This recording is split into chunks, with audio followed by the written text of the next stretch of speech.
Hello നമസ്കാരം. മണിച്ചിത്രത്താഴ് എന്ന ചിത്രത്തിൻ്റെ മൂന്നാം ദിവസത്തെ കേരള ബോക്സ് ഓഫീസ് കളക്ഷൻ റിപ്പോർട്ടാണ് ഇന്നൊരു വീഡിയോയിൽ ഉൾപ്പെടുത്തിയിരിക്കുന്നത്. വീഡിയോയ്ക്ക് മുൻപ് വീഡിയോ ലൈക്ക് ചെയ്യുക, ചാനൽ സബ്സ്ക്രൈബ് ചെയ്യുക.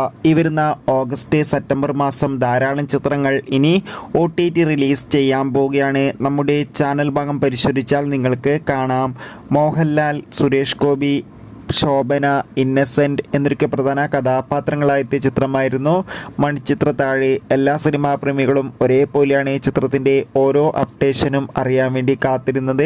അങ്ങനെ കാത്തിരിപ്പിനൊടുവിൽ ചിത്രത്തിൻ്റെ ഏറ്റവും പ്രധാനപ്പെട്ട കേരള കളക്ഷൻ റിപ്പോർട്ടൊക്കെ പുറത്തുവന്നിരിക്കുകയാണ്. ചിത്രത്തിന് അത്യാവശ്യം മികച്ചൊരു ബുക്കിംഗ് തന്നെയാണ് മൂന്നാം ദിവസവും നടക്കുന്നത്. അതുകൊണ്ട് തന്നെ ഇന്ന് കേരളത്തിൽ നിന്ന് ഏകദേശം 40 ലക്ഷത്തിൻ്റെ അടുത്തെങ്കിലും കളക്ഷൻ ലഭിക്കുമെന്നാണ് ട്രാക്കിംഗ് റിപ്പോർട്ടുകൾ സൂചിപ്പിക്കുന്നത്. എന്തായാലും ചിത്രത്തിൻ്റെ കൂടുതൽ കളക്ഷൻ റിപ്പോർട്ട് അറിയാൻ വേണ്ടി കാത്തിരിക്കാം. ചിത്രം കണ്ടവരുടെ അഭിപ്രായം കമൻറ്റ് ചെയ്യാൻ വേണ്ടി